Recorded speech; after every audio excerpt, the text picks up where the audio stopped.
Balam, black jaguar or bright star jaguar in Yucatec Maya. A powerful name, now shared by this pre-Columbian archaeological site about 30 kilometers north of Valladolid and the small Mayan village about 2 kilometers from the site. Although glyphs at the site seem to indicate that the city's name was Tolol in ancient times, we will continue to refer to it by its modern name.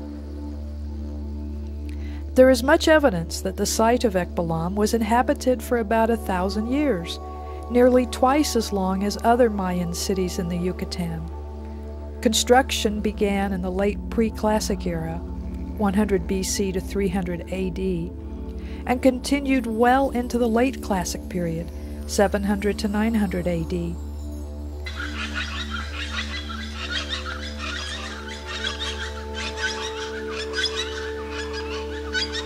Is that Mayan? That's Mayan, yeah. It's Mayan. Wow. Those are turkeys gobbling in Mayan. Wow.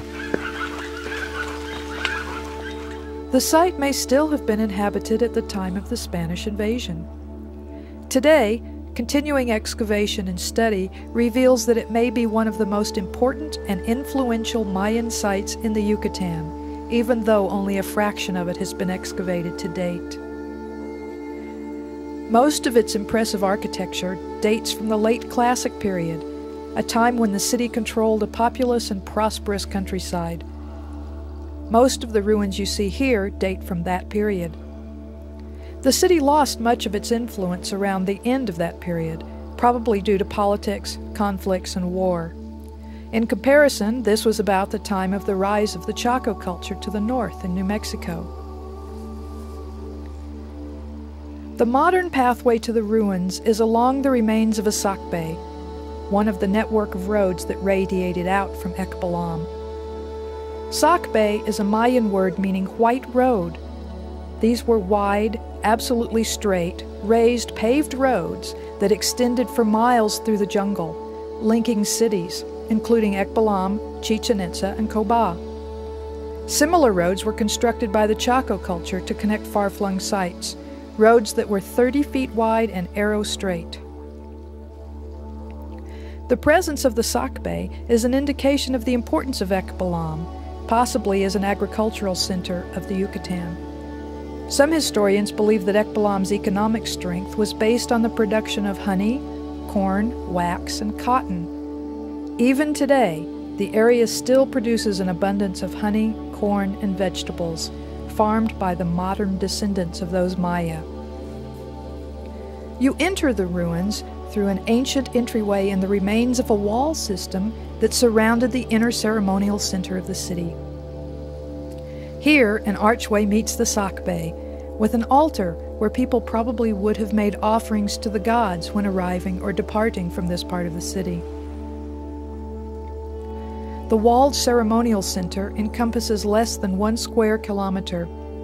Once inside it, you are surrounded by ceremonial buildings, some excavated and partially restored. Others are still mounds of ruins with trees growing out of them, giving an idea of what the site looked like before excavations began. There is a ball court where important games were played, with the possibility that the losers became sacrifices. Ball courts made it all the way up to Arizona and were a feature of the Hohokam culture as well. This ball court is smaller and less ornate than others, especially the ones at Coba and Chichen Itza. Why? We don't know. The highlight of the site is the Acropolis, one of the largest Mayan buildings in the Yucatan, 500 feet long, 200 feet wide, and 100 feet tall. The steps are steep and narrow and irresistible to intrepid explorers, none of whom would have been allowed on the Acropolis during the city's heyday when this area was restricted to priests and rulers. From the top of the Acropolis, you can see the pyramids of Chichen Itza and of Coba 30 miles away, much as the hilltop towers of the Chaco world allowed visual contact from pueblo to pueblo. As with many other monumental temples of the Maya, the Acropolis is the result of generations of layered construction, where a new shell was built over the previous building, often in 52-year intervals, an important cycle in the Mayan calendar. An accidental wall breach of the outermost layer of the Acropolis during restoration led to the discovery of an earlier layer with clean limestone carvings, a tomb, and stunning stucco decorations. Today, they're all covered with modern thatched roofs to protect them from the weather that would otherwise destroy them, and at the same time allow visitors to view them. At an upper level is the tomb, believed to be that of the ruler of the city around 800 AD, named Ukit Khan Leek Tok. The entrance is built as a monster mouth, representing the portal to the other world. The porch around the entrance is a breathtaking facade of almost perfectly preserved high-relief work, stucco sculptures, and beautifully executed glyphs, which identify it as the White House of Reading.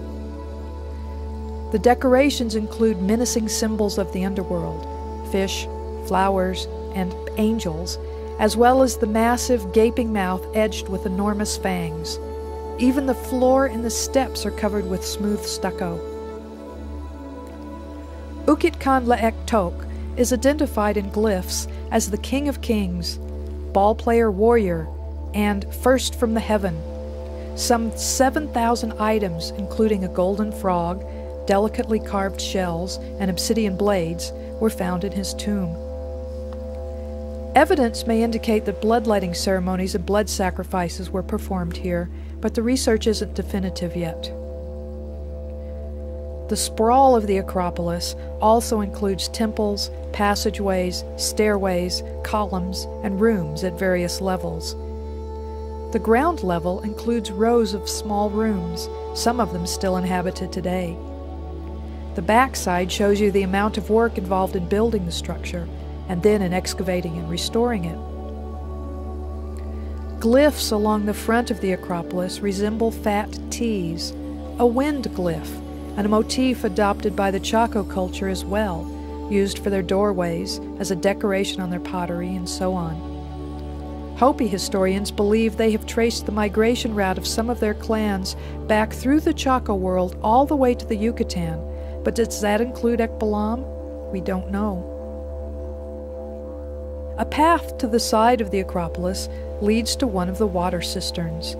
Many Mayan cities were built close to cenotes, the sinkholes in the limestone that led to underground rivers and lakes, the only source of fresh water in this jungle land that has no ground-level lakes or rivers. The cenote at Ekbalam is about 1 kilometer away, causing them to develop and build covered reservoirs to store rainwater.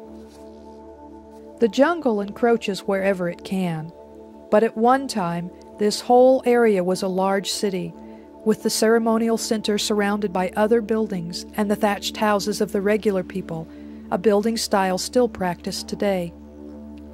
At the end of the late Classic period, Chichen Itza rose to power, eclipsing Ekbalam. The inhabitants buried the Acropolis, covering the tomb in the incredible stucco relief work, perhaps to protect them, perhaps to seal the site as the city was formally dismantled, or perhaps for reasons unknown.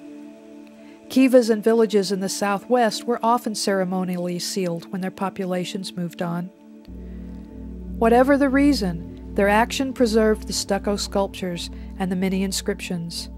Stellaglyphs say that Ukit Khan Leek Tok's influence continued after his death, and he was revered as a divine ancestor. The city he helped build has slept abandoned for centuries in the jungle. Now it begins to slowly reawaken.